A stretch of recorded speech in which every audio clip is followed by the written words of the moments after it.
По пријава за пожар во најоддалеченото место, тетовските пожарникари треба да поминат и до 30 км пат со многу предизвици и густ сообраќај, затоа што покрај Тетово тие ги обслужуваат и околните 5 рурални општини.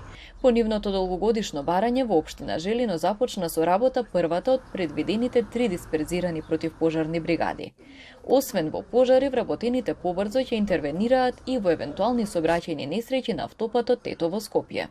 Моментално ќе имаме денска екипа тука, што ќе служи од 7 до 7 на вечер.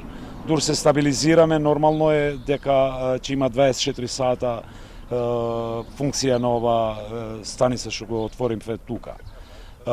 Тука ќе има 5 мина пожарникари што ќе бидат подготвени, како гледате и позади мене ќе бидат камиониве и фургонот што интервенира за несреќни случаи во комуникација. Дисперзирана бригада е планирана за општините Теарци и Егуновце и една за Боговиња и Врвеница.